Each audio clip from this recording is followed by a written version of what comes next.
dari Pertalite itu sudah 17.100. Ya, kelihatannya Pak Jokowi kalau bikin komentar, dia nggak pernah ikuti reasoning itu, apa namanya, penalaran yang sehat kan. Dan solar ini disubsidi hanya Rp1.000. Selebihnya tidak ada istilah subsidi.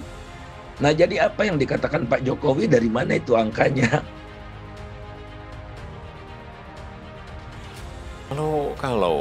Kalau memang situasinya seperti itu, ingat di negara lain itu harga BBM sudah 17.000 di rupiah ya. Kaya pun disubsidi. Pertamax itu masih disubsidi. 12.500 itu Pertamina rugi. Oke. Disubsidi juga oleh pemerintah. Jadi kita nggak ngerti pemerintahnya maunya apa. Bahan bakar subsidi ini sebenarnya menurut hemat dan pengamatan kami, ini cuma butuh ketegasan dan kejelasan dari pemerintah saja. Artinya, pertanyaan yang paling mendasar dan menarik yang harus dijawab dan jelas jawaban itu kan adalah siapa sebenarnya yang berhak menggunakan bahan bakar subsidi. Di sini Mas Irman mungkin bisa menjawab. Kita bicara orang yang layak mendapat subsidi itu kan orang yang dalam tanda kutip pantas, ya kita ngomong miskin ya. Bahkan solar masih Rp5.150. Padahal harga keekonomian solar itu 19.000. Harga keekonomian dari Pertalite itu sudah 17.100. Dan solar ini disubsidi hanya Rp1.000.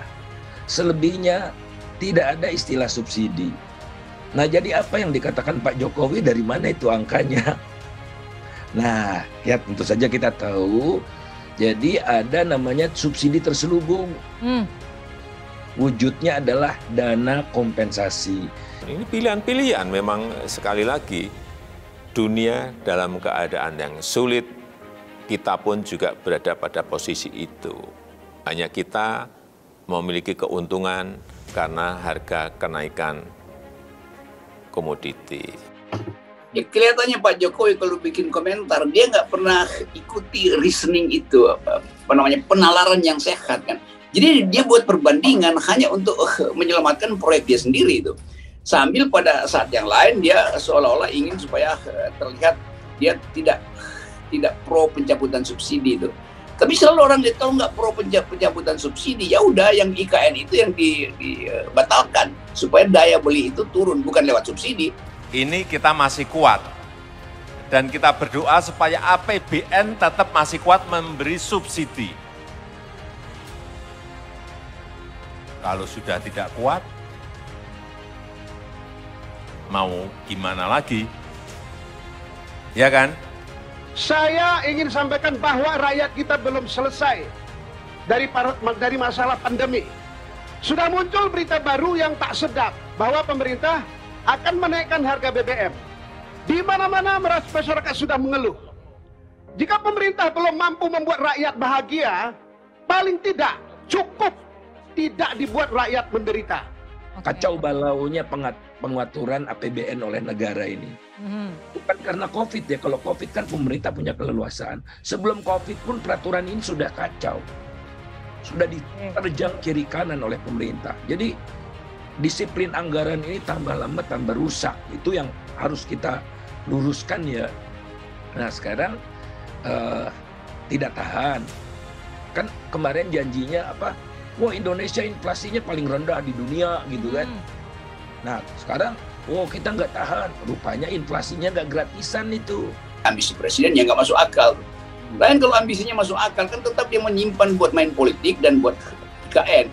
Jadi kalau kita tanya apa sih gunanya APBN itu? Ya buat main politik, nyokok orang miskin yang kesulitan BBM.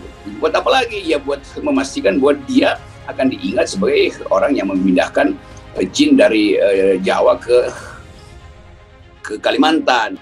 Kami dari fraksi Partai Demokrat mengingatkan apakah sudah dilakukan kajian terhadap dampak kenaikan harga BBM. Dalam hemat kami, kenaikan harga BBM akan berdampak terhadap kesejahteraan rakyat, terutama rakyat kelas bawah, kelas menengah.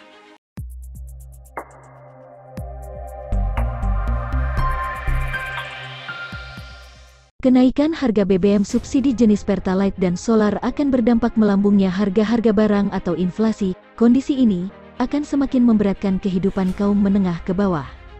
Ini harus dihitung betul, dengan asumsi perhitungan bahwa kenaikan Pertalite 10% saja bisa berdampak terhadap inflasi 0,5%, kalau ditambah solar bisa 0,8%. Di satu sisi rakyat miskin harus diselamatkan, dan anggaran negara tidak juga jebol, terangnya. Sugeng mengkritik keras upaya Menko Maritim dan Investasi, Marves, Luhut Binsar Panjaitan yang mengatakan bahwa Presiden Joko Widodo, Jokowi, akan mengumumkan kenaikan harga BBM Pertalite pada pekan ini. Itu statement yang ceroboh, tidak manusiawi, merugikan semua orang. BBM belum naik saja, harga-harga sudah naik hari ini dan terjadi rush di Serbu SPBU gara-gara pengumuman saudara Luhut Panjaitan. Itu kritik keras saya, katanya. Sugeng menegaskan, kebutuhan BBM Pertalite saat ini hanya sampai Oktober tahun 2022, sehingga perlu dicarikan solusi yang benar-benar komprehensif untuk menyelamatkan inflasi, keuangan negara dan BUMN yang diberikan penugasan. Komisi 7 DPR, lanjut Sugeng, mengusulkan harga Pertalite sekarang Rp7.650 per liter akan disesuaikan di harga Rp17.000 per liter.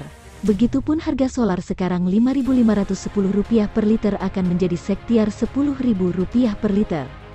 Paling banter naik maksimum 30% menjadi Rp10.000 per liter untuk Pertalite, sedangkan pengguna motor, angkot dan solar untuk keperluan angkutan logistik masih tetap harganya seperti sekarang. Kalau angkutan industri, pakai harga baru, jangan sampai kenaikan Pertalite menjadi Rp17.000, ungkapnya. Sugeng mengatakan, anggaran subsidi tentunya tidak cukup dengan mempertimbangkan dinamika perkembangan kondisi real ekonomi, apalagi 70% BBM subsidi dinikmati oleh kelompok masyarakat yang tidak berhak. Harga ICP di dalam APBN 2022 dipatok $63 AS per barel, kenyataannya sekarang $104 AS per barel, sementara nilai tukar rupiah yang diperkirakan Rp14.350 juga bergerak melemah jadi Rp14.500 per dolar AS. Jadi Indonesia memang rentan terhadap gejolak harga energi, mayoritas untuk memenuhi kebutuhan ini mengacu pada harga impor dan tidak berada di kendali pemerintah, katanya. Bendahara Umum Partai Gelora Indonesia Ahmad Rilyadi meminta pemerintah memprioritaskan penggunaan anggaran negara pada hal-hal yang sangat prioritas, bukan sebaliknya digunakan untuk pembangunan proyek-proyek mercusuar yang dilakukan dalam situasi ketidakpastian global. Karena kondisi keuangan negara yang sedang dalam kondisi yang sangat pas-pasan itu, kita berharap pemerintah mempertimbangkan berbagai opsi-opsi, selain mengurangi subsidi konsumsi BBM, katanya. Ahmad Rilyadi mengatakan, jika pemerintah menempuh opsi untuk menaikkan harga BBM, maka akan membawa konsekuensi pada kenaikan harga kebutuhan pokok dan kenaikan harga-harga lainnya. Hal ini tentu akan semakin memberatkan masyarakat, karena itu, apa yang dilakukan pemerintah sekarang, harus memberikan solusi yang betul-betul kompatibel dengan kondisi rakyat, ujarnya. Mantan anggota Komisi 7 DPR ini berharap pemerintah segera membuat desain ketahanan energi baru terbarukan dalam rangka mengurangi penggunaan fosil sebagai sumber energi. Sebab, kapasitas produksi kilang minyak, lifting, saat ini rendah, tidak sebanding dengan konsumsi yang tinggi, sehingga pemerintah harus mengimpor BBM untuk memenuhi kebutuhan tersebut. Kenaikan harga minyak dunia ini bisa menjadi momentum mempercepat penggantian BBM dari fosil ini sebagai sumber energi diganti dengan energi terbarukan. Kita memerlukan desain ketahanan energi terbarukan sekarang, katanya. Sementara itu, Satya Widya Yuda, anggota Dewan Energi Nasional, DEN, mengatakan, setidaknya ada 3 alternatif mengenai BBM subsidi. Alternatif pertama yakni menambahkan kuota BBM subsidi hingga mencukupi sampai akhir tahun apabila pemerintah berkecukupan. Kedua, melakukan pembatasan distribusi BBM subsidi karena belum efektif menyasar rakyat kurang mampu. Ketiga, menyesuaikan harga BBM bersubsidi dengan mempertimbangkan berbagai aspek kehidupan masyarakat. Untuk ini sebenarnya badan usaha sudah menginisiasi pembatasan dengan pengguna My Pertamina. Hanya saja, payung hukum dari pembatasan itu belum ada, tuturnya.